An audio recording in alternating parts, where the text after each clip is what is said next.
Mbaniriza mu program Uganda gye twagala, the Uganda we want.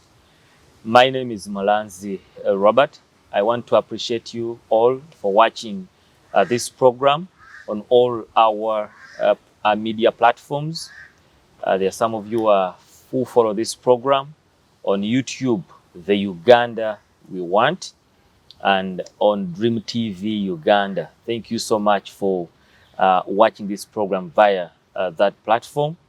And as well, some of you who join our conversation via Twitter, the Uganda we want, via Instagram, the Uganda we want. And also, we have a website where you're able to watch and listen. You watch Dream TV, you listen to Impact FM, www.imc.ug. We are so happy and that you spare time and watch and listen to the people that we host here. When they come here, they share with us their views on the Uganda that they want to see. And as well, they enlighten us more on how we can achieve the Uganda we want. And I believe for some of you who have been following us, this is our second University Guild President's Dialogue on the Uganda we want. So I want you to join me and we welcome my guests today who are going to share with us the kind of Uganda that they want. I don't know the last time I had a lady and I brought, do we call it a motion? Or let me use the British English. I brought a suggestion. Should ladies go first? Or, so some guys, one of them actually said, of course it has been like that, ladies first. I want to hear from you, Mr. Waswa Christopher. Should ladies go first as well? Do you consent to that? I consent. You consent. Such a gentleman. Okay. Well, it's a gentleman consentment. Okay.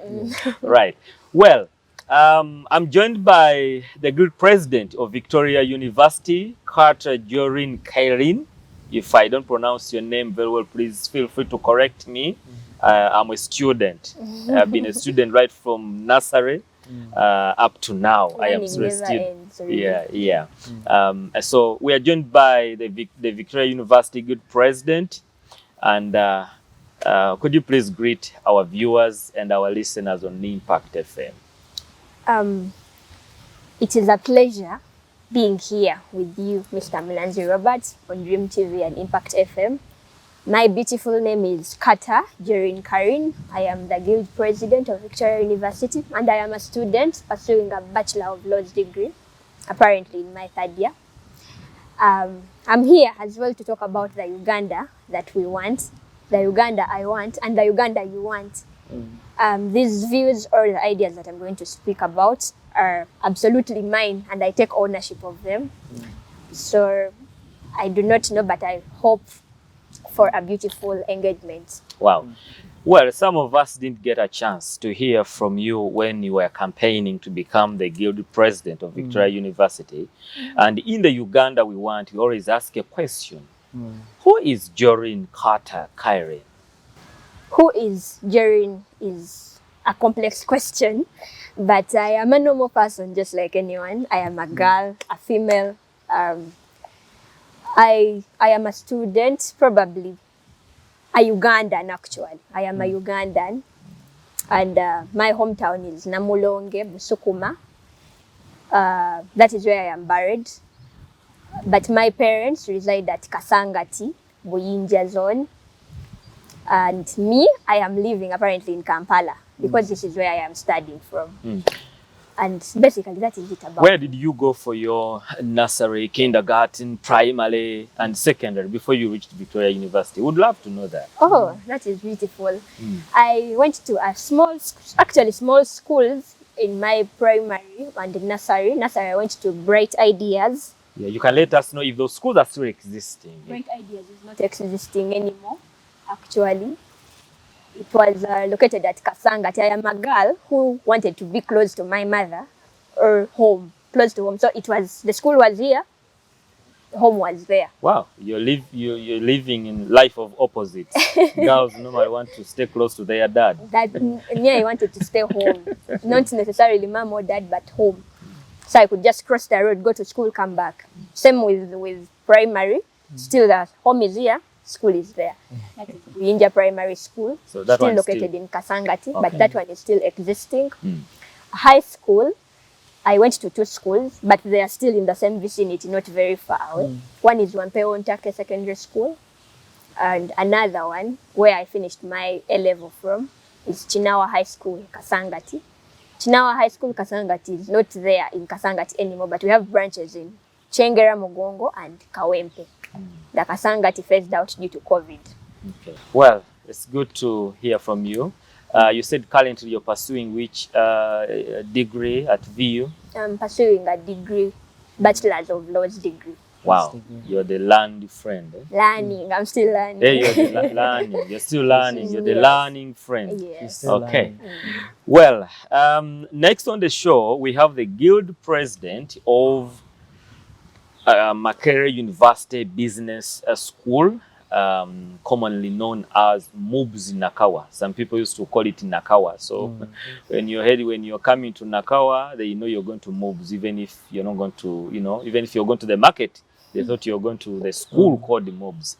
Mr. Waswa Christopher, such an honor. Your Excellency. Your Excellency, to have you on the show. Could you please greet our viewers and our listeners? Hello, our dear viewers. Christopher Waswa is my name, and I'm really so humbled to be on the show with you, Robert. Today is my very first time to be on Dream TV, and it is a humble pleasure to be on Dream TV. I don't know how you do it each and every single time you're under camera, but I'm getting to learn the experience and how someone can adapt to being under camera. But to our dear listeners and viewers, these opinions that we're going to give about the Uganda that we want today, these are entirely my opinions. And these are opinions I feel like will help Uganda. Everyone is entitled to opinion. So don't feel offended when I say anything that may offend you. This is Christopher Waswa. And everyone is entitled to their opinion. Thank you, and thank you for tuning in today. Well, as I asked Jorin, I want to know, who is Waswa Christopher? Bamuzala wa mbula bali mu Uganda ganda. Bamuzala wa yasomera wa. Where's your other twin? Where's my other twin? Katwa is around. Now, who is Waswa Christopher? Waswa, I've grown up with 2 parents. I've grown up with my dad and my mother. Nalongo Rebecca Birawa and Sekizibwe Thomas. We live in Namugongo, where I've lived for the past 22 years. That is our home. If you come and pass by Namugongo and you give me a phone call, I will definitely welcome you home. So we stay in Namugongo. I think when I started school from set of parents. Then later on, I was split up with my twin brother because of Chejo. We were separated. So he stayed in Seta parents, and I had to move to Namgongo Model in P3, where I studied from P3 to P7. Then later on, I joined Mengo Senior School, and from my senior 1 still to senior 6. And in all that journey from primary to secondary, I've loved the beauty of leadership, and that is why I'm here today. Yeah. Wow. Yeah, it's good to have you both Thank on you. the show, a lady and a gentleman. Thank you. A lady and a gentleman.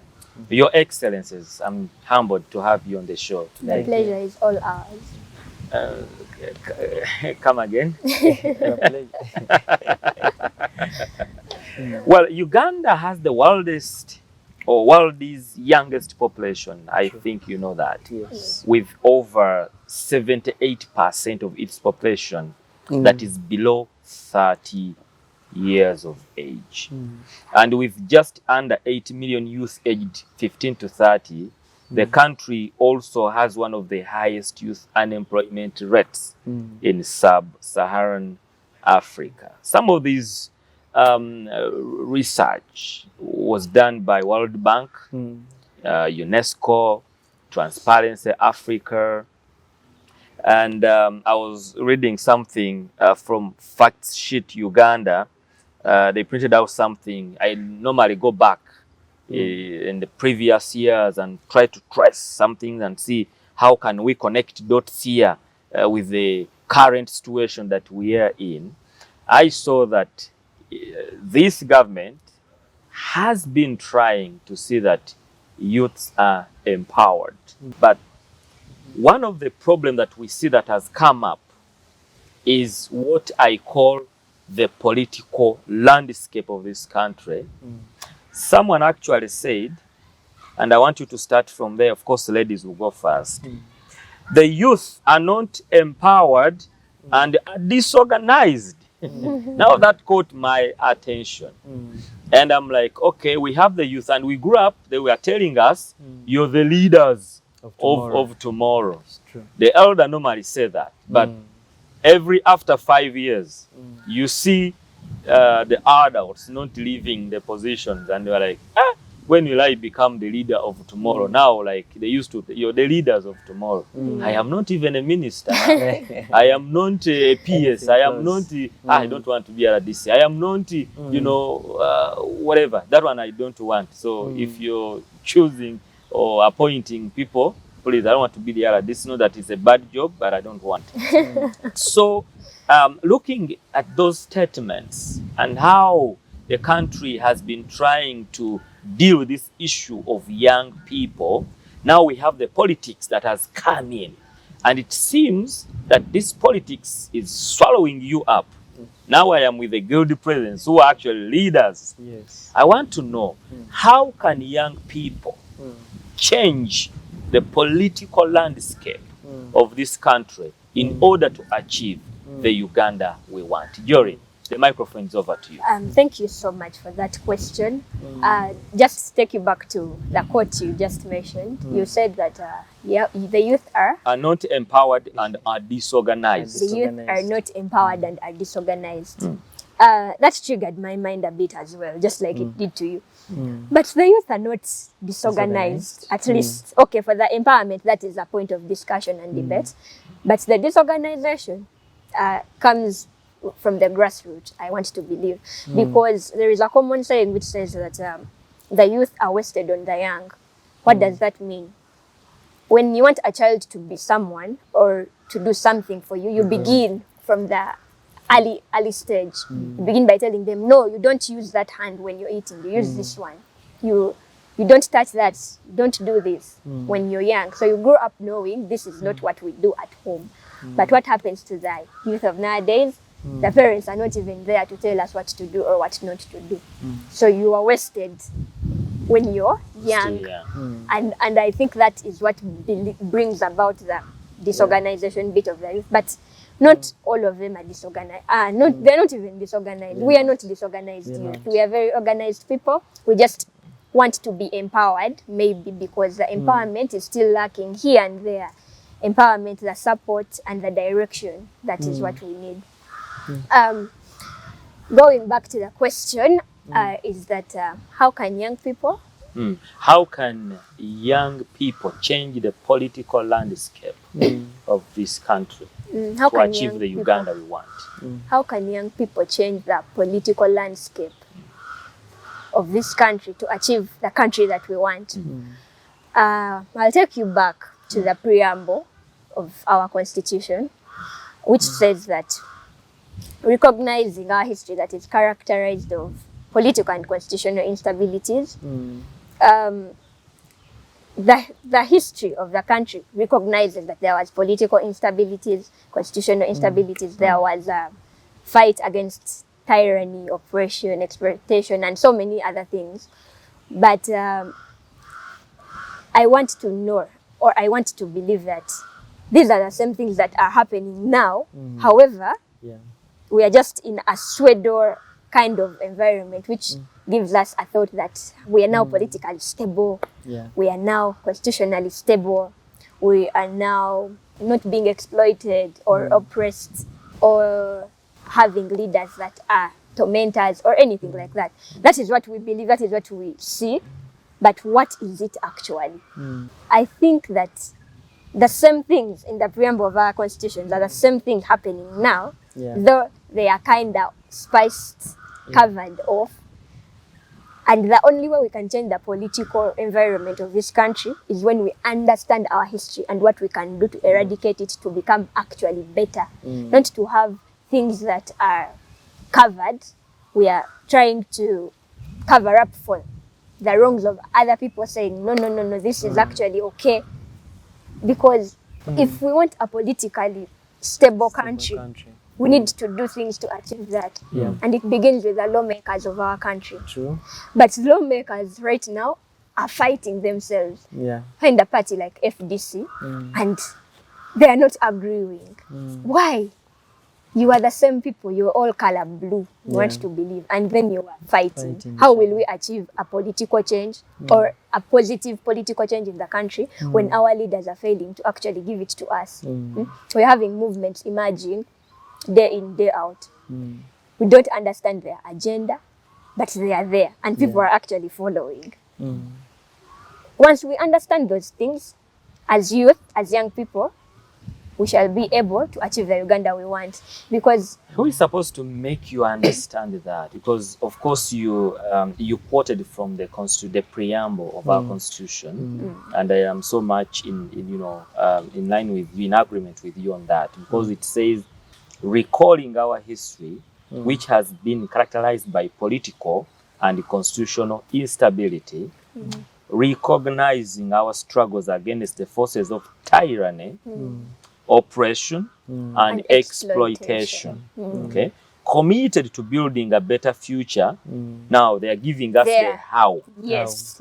Okay, and the how they are giving us from the preamble of our constitution says, by establishing a socio-economic and political order through a popular and durable nation constitution based on the principles of unity, peace, equality, democracy, freedom, social justice, and progress. I will continue, but what I'm looking at before I go to Mr. Waswa Christopher is I'm looking at, I want you to bring out this young man, this young woman. How can this young man and woman be part of this to change the political landscape, which the constitution, the preamble, envisions for us a better Uganda? Yes, true. Yeah. So I want to see the young man, the young woman.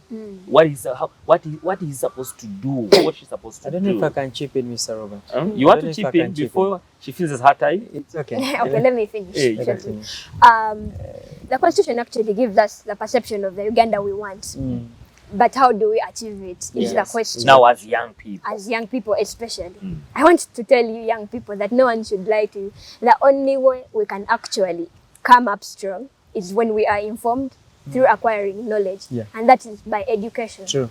The moment we attain education, we put our minds to learning, to being informed, and to knowing, seeking knowledge. That is where we can, or that is how we can achieve the political environment that we want. The Uganda we want, we can attain it through education. Because when you're having education, what is the limit? It is the key to success. So many sayings, it is the wealth. I don't know. So many things about education, and they're all positive. But the only issue is that now the country we are in and the education we are acquiring, we have a contradiction there to actually know, is this the kind of education we need? I will probably come back in the next time to chip in and give an explanation of what kind of education would we want as Ugandans, as young people, as youth, as leaders. What do we see? What is going on? I will leave it to you. Well, thank you so much, Kata. And as far as I know, you have an independent mind, and whatever you're saying it to make sure that we develop our country together. Yes. You know, we would love to see you in the next 40 to 50 to 100 years, when the Uganda you're talking about today is actually the very Uganda that you are in. I would love, I think you'd love to see that. I don't know how many years I have on the earth, but probably you might hit your target. Over to you, the good president of Makerere University Business School. So share with us your perspective. How can young people change? There's the verb there. Change. To change. How can they change the political landscape of this country in order to achieve the Uganda we want? Thank you very much for that question. I will not differ from my sister. What we need as young people at the moment is acquiring ourselves with the right skills. That is education. Let me take you back a bit. Last week I was in Uganda, and there was this lady. Eastern region, that is Uganda, Ginger. And I was, when we were moving around in Kasolo district, we found this young woman with around 9 children. And she was about the age of 30. Then her daughter was just making around 13 years of age, and she was also pregnant. 13 years of age. Early pregnancy. I see. So now that made me think about this for quite a while. Every single time I sat down, I was asking myself, how can this really stop? We want to build a better Uganda as the young people. That is something we all want each and every other single day. What can we do as the young people? The very first thing we need to do is acquiring the knowledge and skills. Now, when we go to knowledge, in most cases we are talking about education.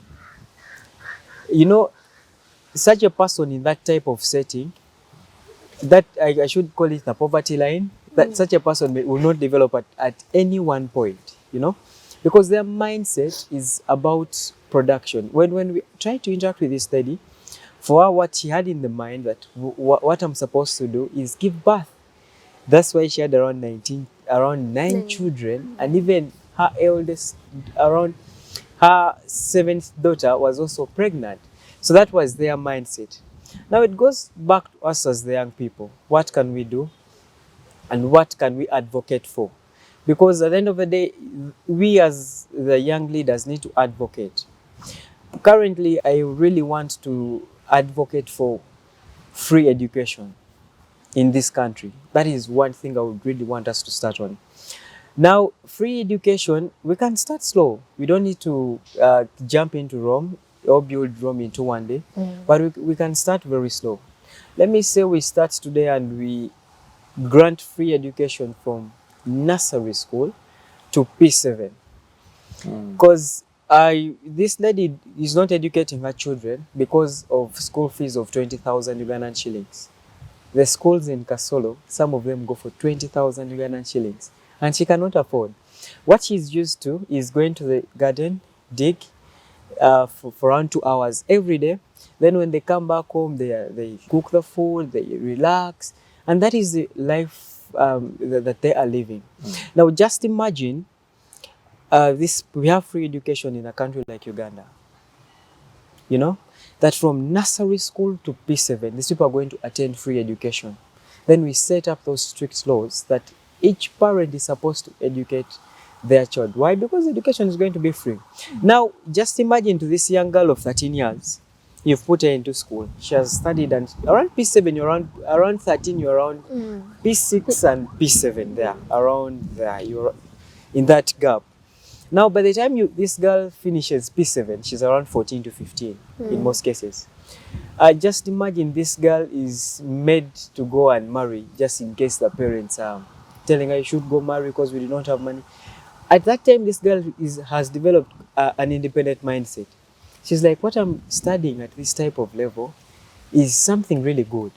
So why should I first go into marriage instead of completing my education, you know?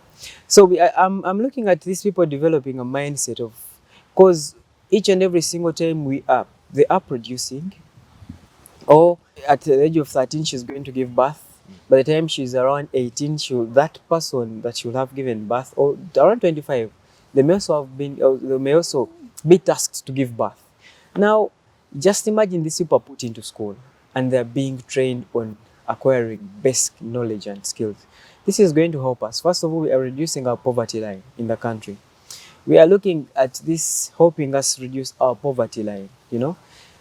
Right now, we're having a lot of insecurity in our country, and these are young people involved into these different activities. Why? They are not equipped. So you're actually telling me that in the Uganda you want, Yeah. we should phase out the so-called private schools And we go for free education, sponsored for by the government. True. Jorin, does really this give us, before we talk about what is going to be taught, Yeah. okay, in that kind of free education, because we'll talk on that. But in your perspective, do you really think this can give us the Uganda that we want for the young man, the young woman, Jorin? Free education is good. I want to accept that and agree with you, comrade. It is really good. But phasing out private education is now the heartbeat of the story, because it will affect on the, you are a business student actually, so you understand these things even better than I do.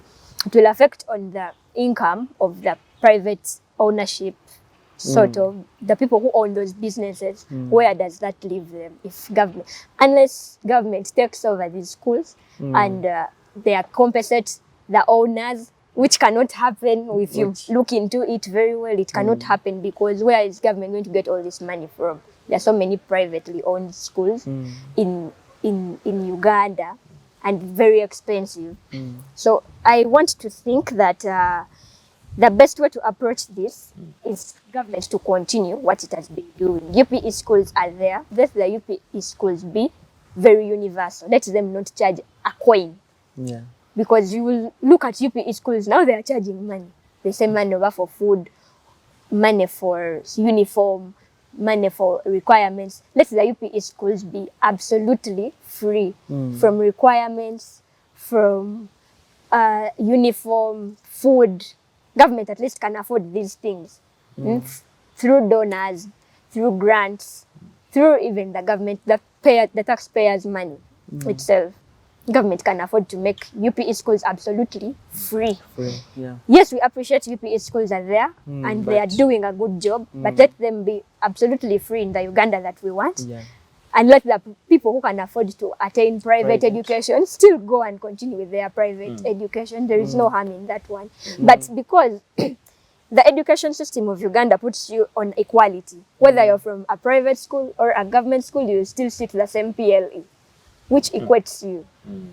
So I believe that leaving the private schools are continuing and also making the UPE schools absolutely free, it is the better solution to this education. You're raising something very important that we need to think about and talk about. Yeah. Since that you guys, you're fresh from that kind of system. Yes. I did my senior 6 some years back. Yeah. My senior 4, then primary 7 some years back. But let's talk about what the issues bring up is about those that get education from the private school.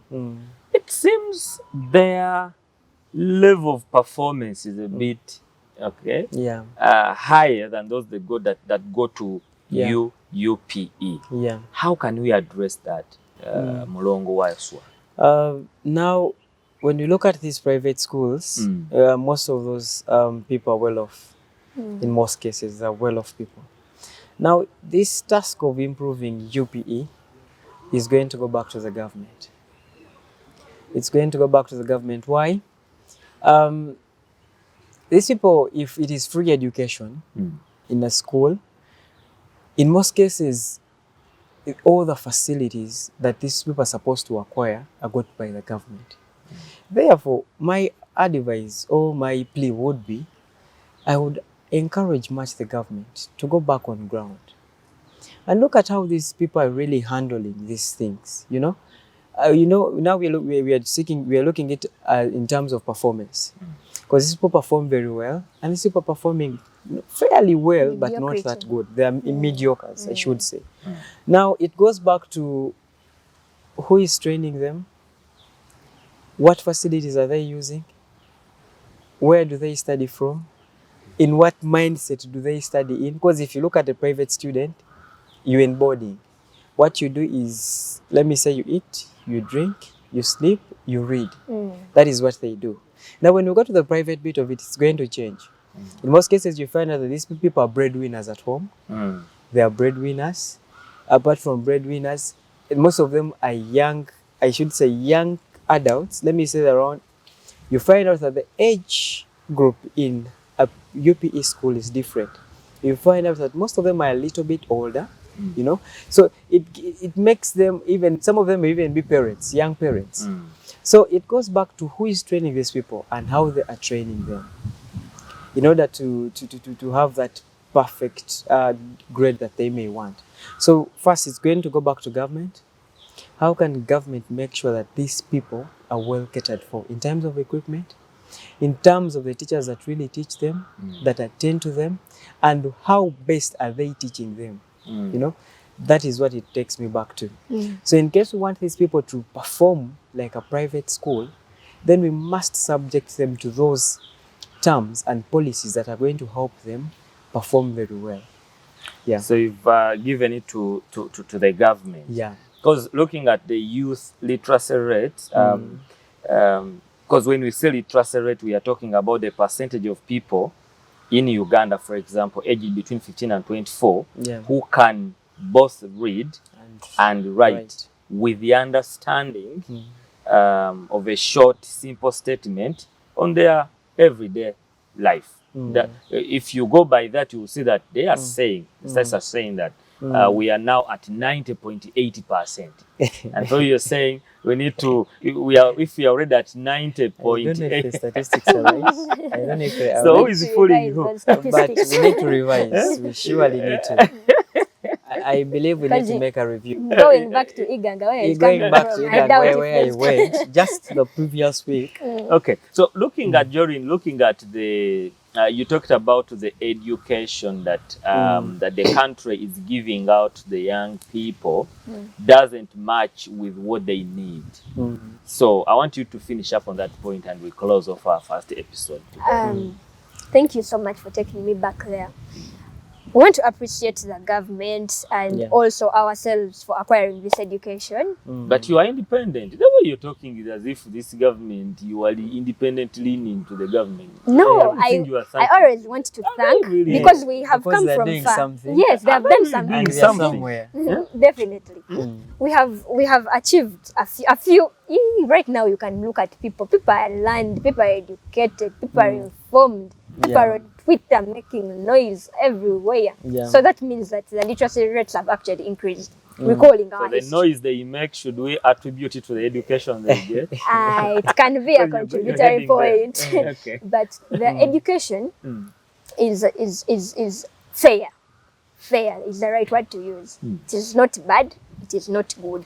But we want that good education. Still, why I thank the government is because it revised the education of the senior O-level. Yes. O-level. Making it competence-based and making sure that these students can actually be job creators than job seekers. That is the education that the country needs. That someone is not waiting to be called for a job. They can actually start one. They can do something with what the little knowledge they have acquired. And the revision has undertaken and it is being implemented in O-level. And that is very good. A-level still, we are still more into reading books and understanding. But you should know that young people have leverage brains. The brain that I have is not the same brain that he has. It's not the same brain that you have. So probably me, I can read and conceptualize facts. But for him, he can do more of hands-on. Calculations. He's a businessman. Oh, calculations. Maybe for you, I think our economy will change if we get a president who is more economical. I'm just thinking.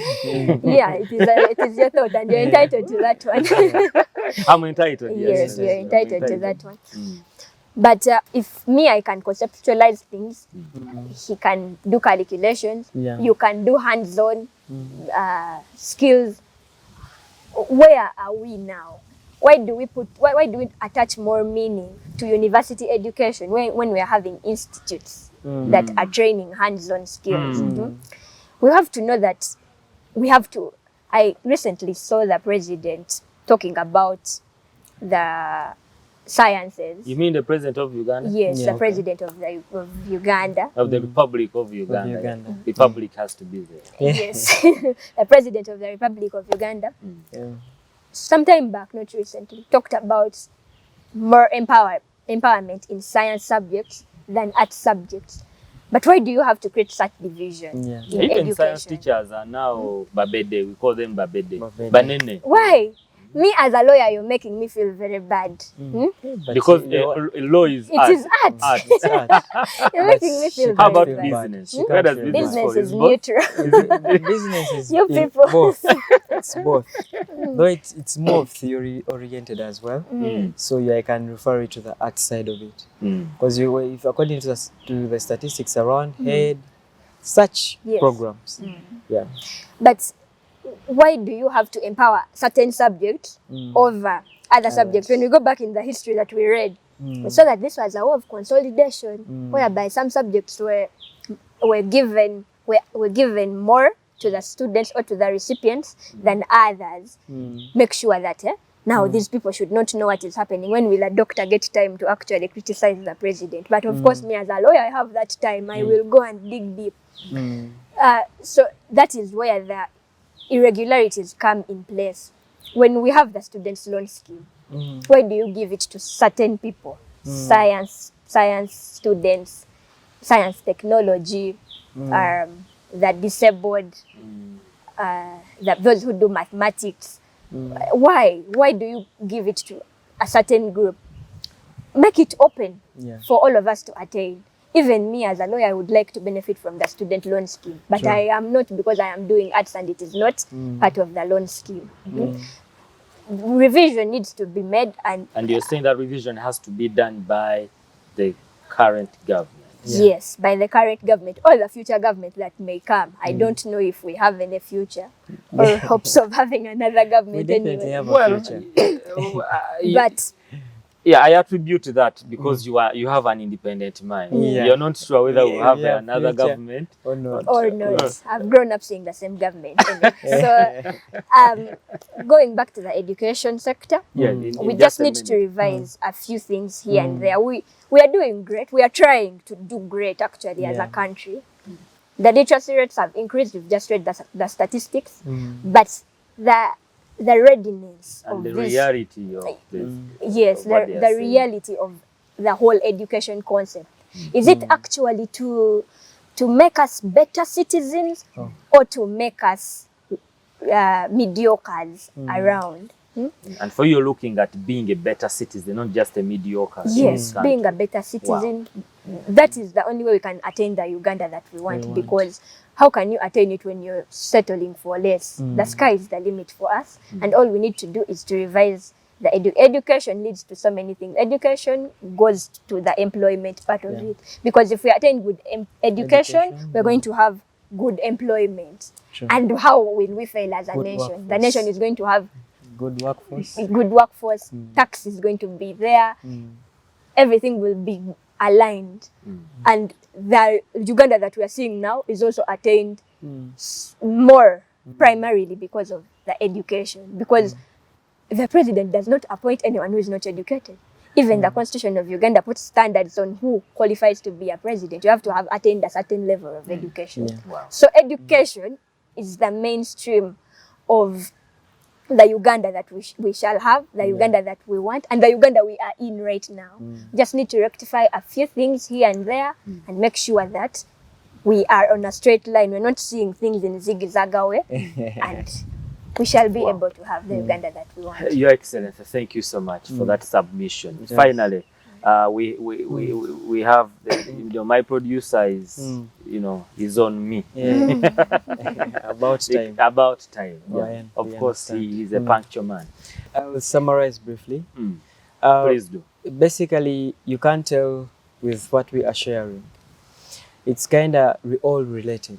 We are not talking about the roads. We are not talking about those other different things. But we are looking at having a better system in education. And all these other things are going to be like added value. In case I equip So you... you're saying if we have well equipped and trained and educated the young man, the political landscape will automatically definitely it's going to change, because what makes us different is how we is the knowledge that we acquire each and every other day. So just imagine you are well equipped and you are given a country like Uganda. Let me say, Mr. Robert, you're told right now, and you're told you're there. After equipping you very well, I see you want the place. Now I am. Now you're the president of the Republic of Uganda. Definitely, there are some errors we make right now because we are not informed. There are some errors we make because we are not all that conversant with certain policies. But just imagine you are well equipped with the right knowledge and skills, and you are this young leader standing into a political position. Trust me, you're going to have the right advocacy, that you're speaking with a mind that is well equipped, a mind that is well informed. At the end of the day, we are going to have all these other people that come in, the whites and all their pressure is put down, because we are having leaders that are well equipped, that are well trained, that have the right knowledge and skills. That is what we are looking at. And that is our center for today, that if we have the right knowledge, if we have the right skills, trust me, Uganda is going to be a very different country. Okay. Yeah, well, we will continue from there. Our viewers and our listeners, of course, because of time, we can't go beyond the prescribed time by our producers, and of course, as a media house, we value time.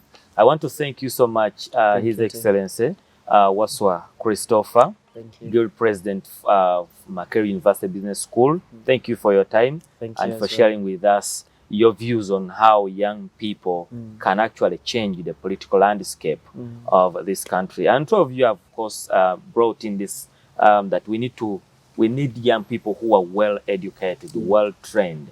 That will help us to change the political landscape. We'll continue from there. Thank you so much, Your Excellency, Jorin Carter Kairin from Victoria University, for sharing your views on how young people can as well be transformational or agents of change when it comes to achieving a better Uganda. My producers, thank you as well for being part of this show in your capacities.